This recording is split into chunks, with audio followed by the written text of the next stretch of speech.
Está no ar mais um episódio aqui do nosso programa Fora das Pistas, um programa onde vamos falar sobre empreendedorismo, marketing, em sua vertente real, com convidados reais que estão empreendendo, que estão no campo de batalha dos negócios. E hoje, pessoal, eu trago aqui o Michael Douglas, fundador aí da Boutique Design, a empresa que inclusive é responsável por todo o posicionamento de marca aqui do nosso negócio. E Michael, seja muito bem-vindo ao Fora das Pistas. Obrigado, Rodrigo. Eu que agradeço o convite, Rodrigo Marcos. Um prazer estar aqui para falar de marcas, produtos, negócios e, por que não, no fim do dia, falar sobre lucro. Isso é muito importante, lucro. Nosso lema aqui é lucro e liberdade, né? Então, com toda certeza. Marco, para a gente começar, eu queria que você explicasse para o pessoal o que é a Boutique Design, né? Como que ela surge como modelo de negócio e o que vocês geram de valor hoje para o mercado, até principalmente falar um pouco sobre como foi esse trabalho conosco aí para desenvolver as marcas de todos os nossos produtos, da nossa gestora de marcas. Bom, a Boutique ela nasce num cenário onde a gente observou a necessidade de organizar as marcas ao longo do tempo. Existe um grande problema comum, é que planejar o crescimento é algo possível. Saber o que de fato vai acontecer durante esse processo é algo quase que inimaginável. Então, ao longo do tempo, as empresas elas vão se desenvolvendo, elas vão crescendo, elas vão criando produtos, elas vão criando unidades de negócio, elas vão criando departamentos. E você precisa organizar isso. E quando você precisa organizar enquanto metodologia de funcionamento e metodologia de comunicação, é nesse momento que a boutique ela surge. Ela surge para organizar, trazer uma organização para essas estruturas e ajudar a comunicar o que de fato é necessário. Porque conforme você vai crescendo, você vai ganhando vários repertórios. E ao mesmo tempo você vai se perdendo ao longo do caminho o que dizer, quando dizer, para quem falar, como falar, qual canal utilizar. E a gente surge organizando toda essa comunicação e gerando uma embalagem, seja para esse produto ou seja para esse negócio. Então a gente vai muito mais do que um projeto de branding. Por isso que nós chamamos boutique de criatividade e design. Porque a gente utiliza a criatividade para pensar em soluções e o design para organizar essas soluções.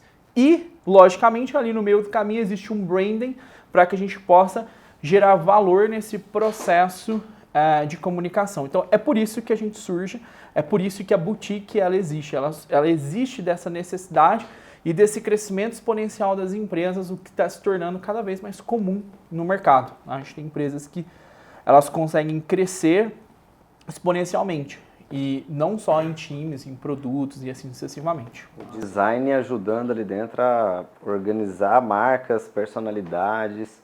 A personalidade do Rodrigo, por exemplo, o Rodrigo ele é acelerado. Ele já começou o podcast, já deu o oi, nem apresentou eu. Tô aqui com o meu sócio, Marcos. Ele é muito acelerado e isso é um posicionamento de marca, cada um ali dentro vai ter, e as empresas vão construindo isso ao longo do tempo, ao longo da cultura que ela vai criando e tudo mais. E eu gostei do que você falou, eu vejo o seu trabalho, até comentei isso naquele evento que a gente estava, no evento do Ciclo lá em São Paulo, a gente estava conversando com alguns alunos e eu falei, galera, o problema, muitas das vezes, quem vem de projeto de branding, tipo, o pessoal que vem de gestão de marca e coisas assim do tipo, é que eles tentam vender para dentro de um departamento de marketing.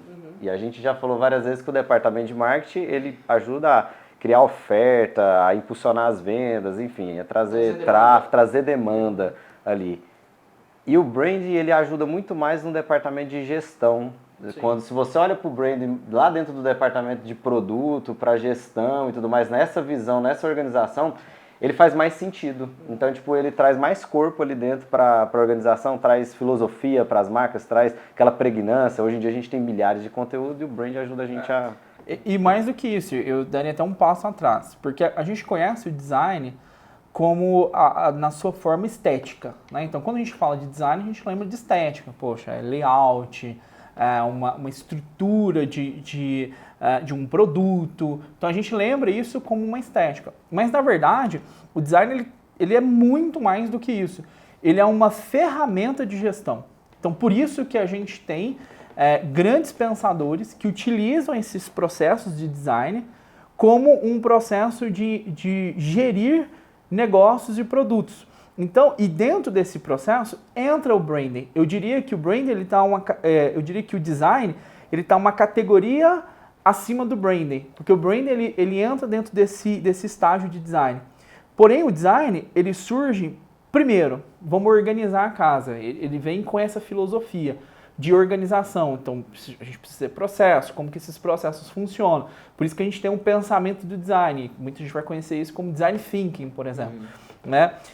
Depois que a gente tem esse processo de pensar e de organizar, aí vem o design como produto. Então, que produto que a gente vai criar aqui dentro? O que nós vamos fazer? Depois a gente tem o design como um processo de comunicação. E aí a gente tem o branding envolvendo todo esse processo, que é a geração de valor existente ali dentro. Então, quando a gente pensa nisso, né, o design ele vai servindo como um processo de organização. Por isso que a gente vai ter muitos designers hoje que sabem desenhar, por exemplo, mas sabem pensar negócios, o que é um valor significativo.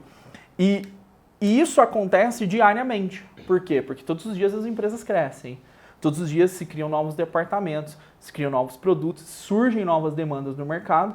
E se a gente pegar, por exemplo, um roadmap de como os negócios surgiram e como eles estão, muito provavelmente seja totalmente o oposto.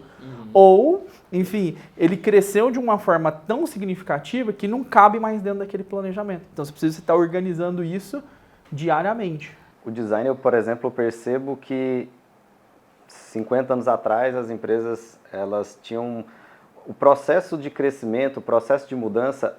E aí vem um outro ponto, fazer teste dentro das empresas era uma coisa muito, ocasionalmente acontecia ali e tal, vamos desenvolver um novo produto, vamos testar algo ali dentro para o mercado. Era lento e hoje a gente tem essa geração, esse mercado está diferente, está todo mundo muito mais rápido. Então acaba que você cria muitos produtos dentro da sua empresa, cria novas formas de vender e acaba que vai ficando meio bagunçado ali dentro das marcas. Então é tipo, até onde é aquele produto que eu comecei, por exemplo, a gente aqui no mercado de educação, olha o tanto de produto que está passando aqui na tela.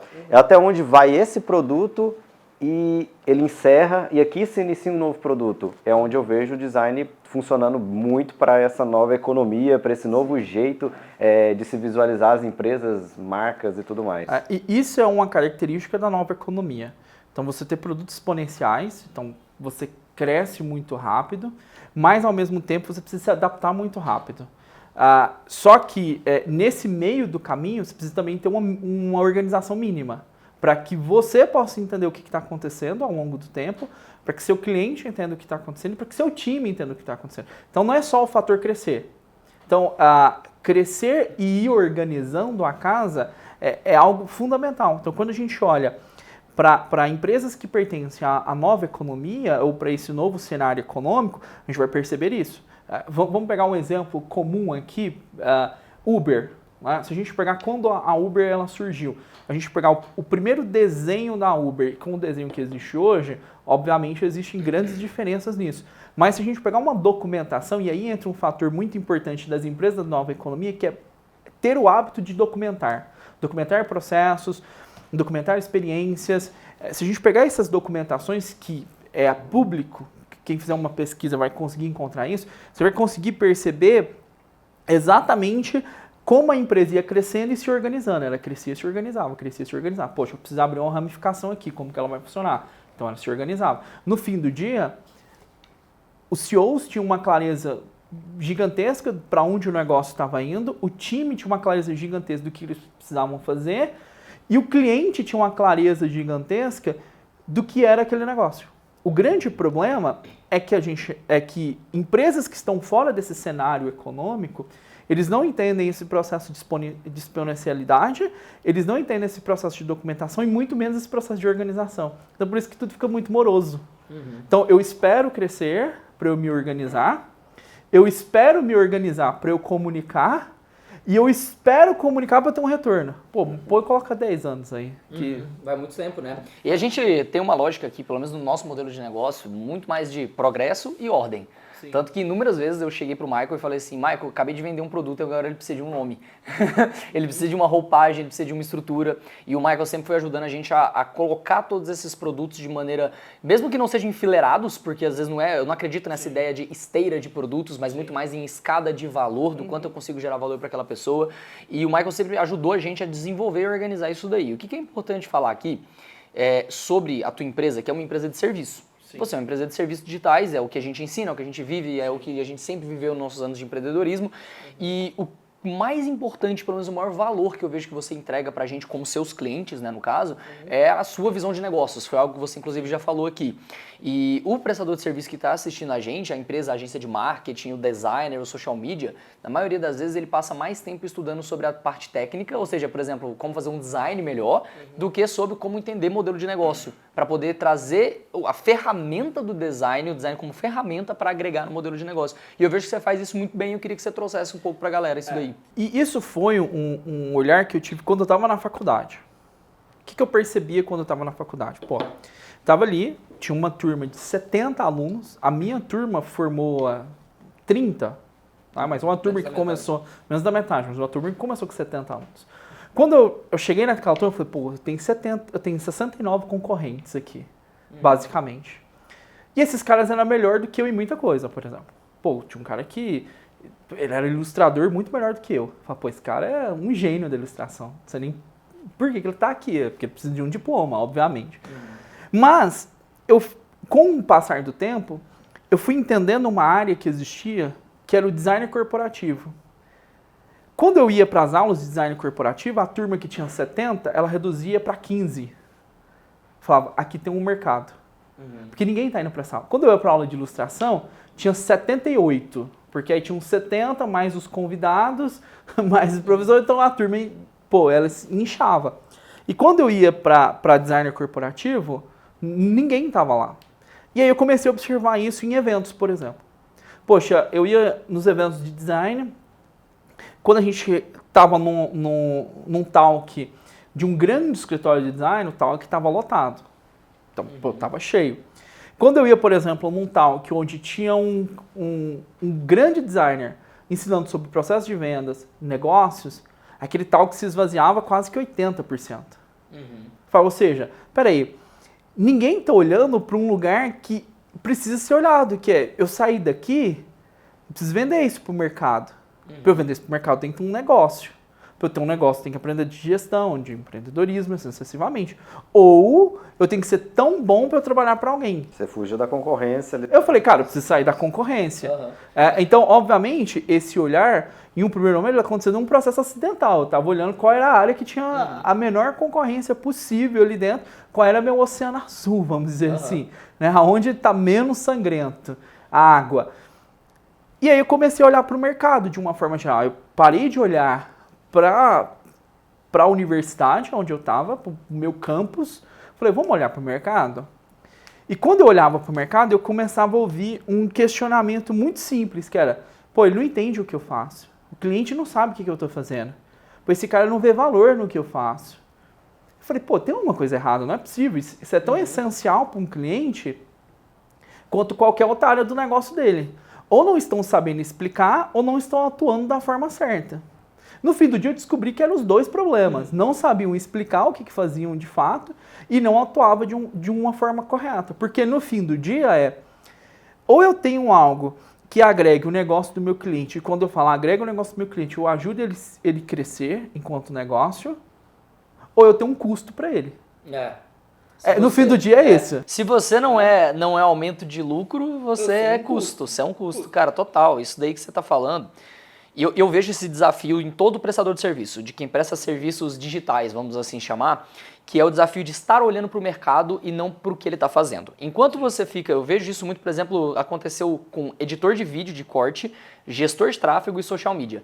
Virou um mainstream. Muita gente já sabe que isso é necessário para a empresa dele e já sabe quanto custa e tudo mais, então fica difícil você se diferenciar naquele mercado e esse oceano deixou de ser azul há anos.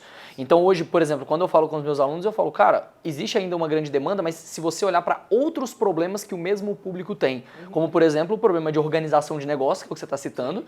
Eu já ouvi outros termos de arquiteto de negócios e tem essa profissão, arquitetura de negócio. E o cara que é o prestador de serviço olhar mais para isso e sempre buscar essas soluções. A gente viu isso acontecendo no ciclo com os nossos mentorados. A galera começou a vender serviços relacionados a CRM e treinamento comercial e começou a ganhar muito dinheiro. Não significa que isso é eterno, porque isso também em algum momento vai ficar um oceano pelo menos laranjado. E aí nesse momento ele vai precisar procurar um novo oceano azul, mas a empresa sempre tem, como você mesmo disse, sua frase, as empresas estão sempre crescendo, estão sempre precisando de novas soluções. O grande fator nisso é você utilizar a sua metodologia como forma de ajudar essas empresas a crescerem. Então, se você pensar, vamos usar essas profissões que você citou. Um videomaker, que é um gestor de CRM e um designer. Todos eles têm metodologias muito claras que podem contribuir para o crescimento de um negócio. Então, vamos pensar um cara de CRM, por exemplo. Como que dá para a gente construir um processo de relacionamento com o cliente de forma prática? Ele consegue criar uma metodologia a partir disso, ele consegue pensar como que o negócio pode crescer. Um designer ele pode pegar a forma de pensar design e adaptar isso para crescimento de negócio. Um videomaker é como que eu consigo expor um produto que consegue gerar valor, consegue ser atrativo e aumentar a venda. O profissional, a pessoa na academia se forma, enfim, se torna um profissional e ele esquece de olhar para o problema que aquilo ali existia antes. Então se existe uma faculdade de design é porque a gente precisava de designers no mercado. Sim. E aí, beleza, você se profissionalizou. Só que nesse período se criou problemas no mercado. Não é mais só precisamos de designer. Formamos 70, formamos milhões. E agora, só que agora ele criou novos problemas lá dentro. Então, utiliza o que você já sabe fazer, a sua profissão, para resolver problema. E não pega essa profissão para continuar ali dentro, senão você vai estar sempre brigando você vai estar concorrendo com o seu colega ao lado. Sim. E essa...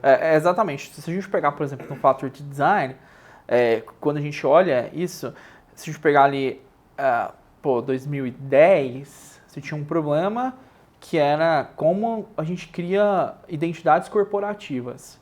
Então as empresas queriam se profissionalizar, porque tem uma embalagem bacana, queria ter um posicionamento digital, queria ter uma imagem da marca. Esse era um problema. Quando a gente vem para 2020, as empresas surgem com um novo problema que é como que a gente faz para inovar? Então, de maneira forçada ainda. De maneira... inovar. Como que a gente faz para inovar? E isso antes pandemia, né? Como que a gente faz para inovar? E aí surgem todas as literaturas referentes a um processo de inovação. Todas elas o design estava inserido. E todas elas eram um modelo, uma metodologia que ou ela nasceu no berço do design ou ela foi derivada a partir do design. Quer dizer, teve muita gente que surfou nessa onda.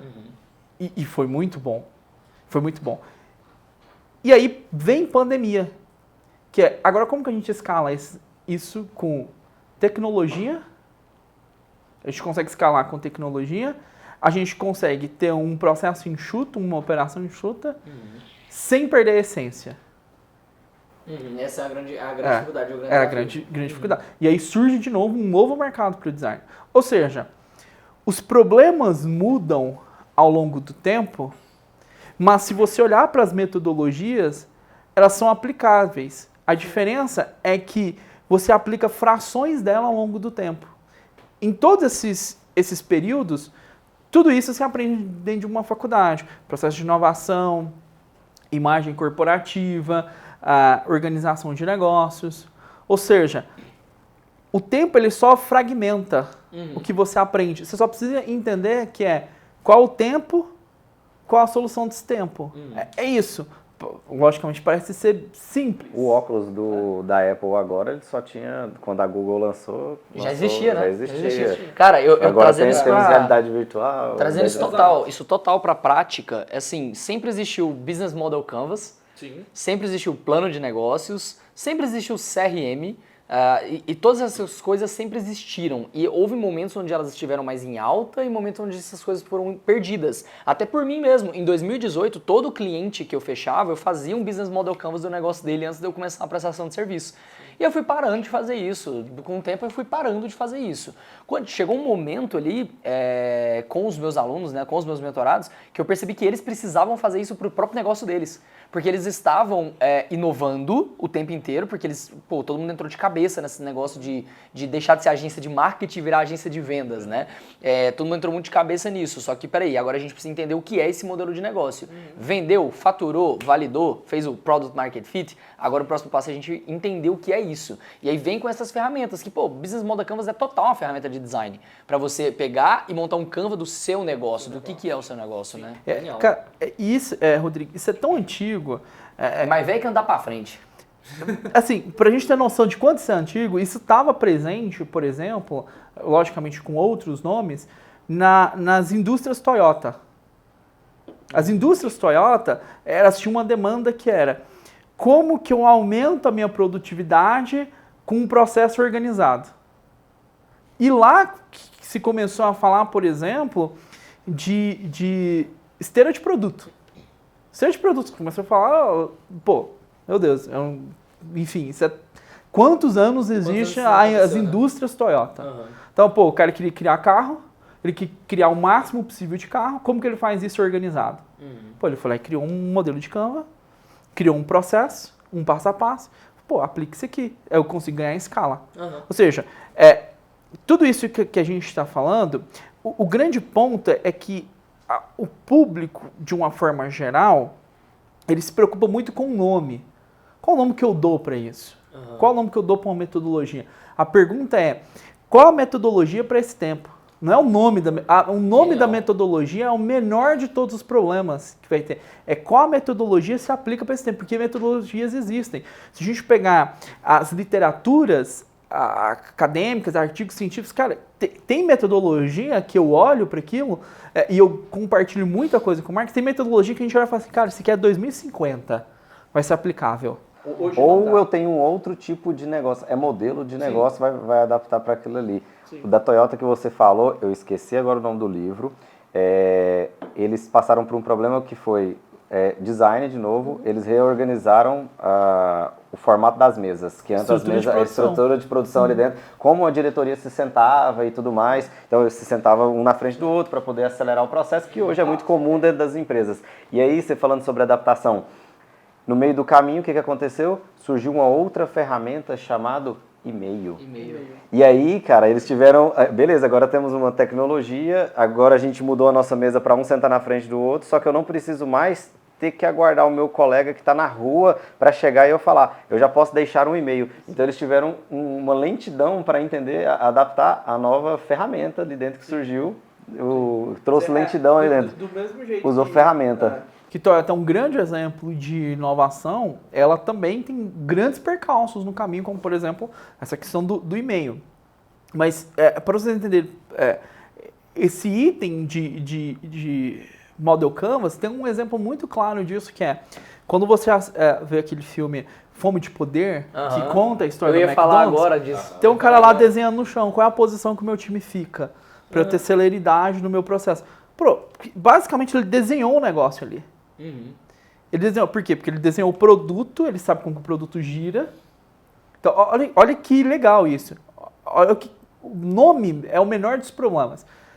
Ele pensou no produto, ele pensou em como operacionaliza esse produto, ele testou esse produto, e aí depois ele pensou o seguinte, isso aqui funciona. Agora eu preciso ter escala para esse produto. Obviamente que entre isso daqui funciona, teve muitos percalços, né? Teve muitos ajustes e tudo mais. Agora eu preciso escalar isso daqui.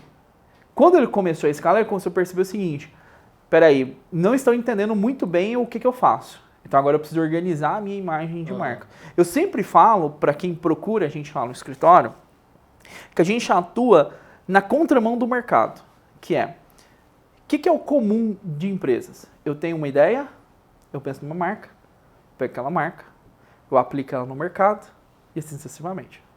Quando a gente recebe prospects dessa forma lá no escritório, a gente marca uma reunião para entender o negócio. O cara fala, não, que eu estou criando um negócio. A primeira coisa que eu falo pro cara é assim, cria seu negócio, testa seu negócio. Quando ele estiver funcionando, você volta aqui e a gente conversa novamente. Porque entre o conceito de marca que eu vou criar, a implementação desse negócio, a validação dele, pode ser que ele tenha um grande golpe de sorte e tudo funcione muito bem como planejado. E aí depender muito de sorte, exatamente. Pode ser.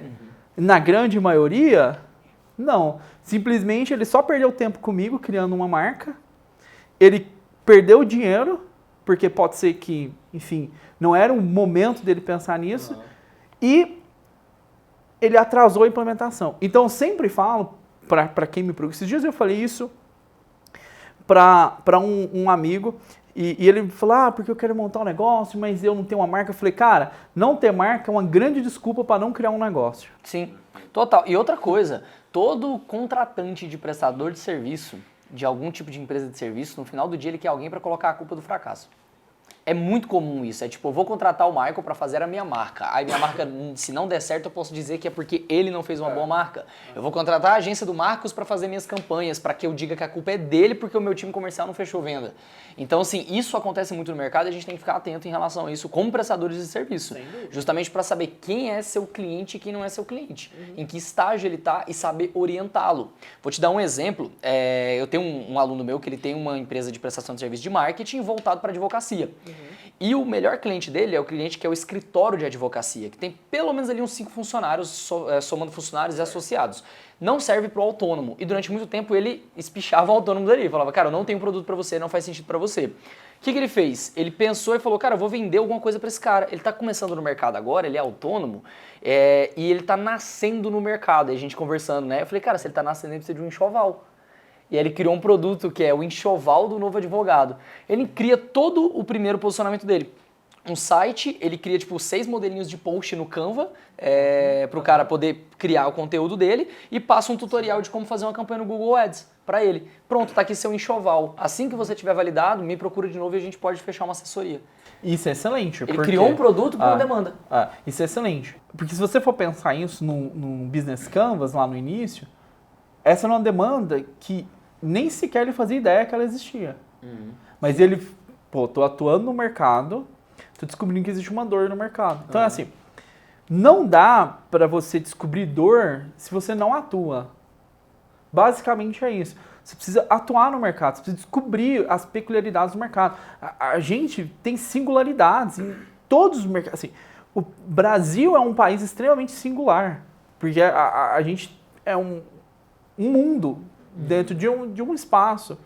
Dentro disso, a gente tem singularidades culturais, a gente tem singularidades regionais, a gente tem singularidades de negócio, e dentro desse negócio a gente ainda tem frações desses negócios que têm outras singularidades. Então, ou seja, prever isso é quase que você ir numa cartomante, é a mesma coisa. Não tem como você prever, Eu tenho uma coisa que é as empresas, o empresário, o empreendedor, enfim, qualquer um que vai fazer um teste de alguma novidade, algum produto que ele vai lançar e tudo mais, a primeira coisa, qual que é o orçamento? Sim. Por isso que eu vejo muito, a gente, o prestador de serviço, precisa aprender a falar sobre dinheiro. Ele precisa aprender a falar do dinheiro, que é qual que é o meu orçamento. O orçamento ele serve como, você olha assim, a piscina tem 1 metro de profundidade, eu tenho 1,70 m, 1,80 m. Cara, eu já sei que ali eu consigo pisar, então ali dentro eu já sei que eu consigo. Então até aquilo ali eu vou.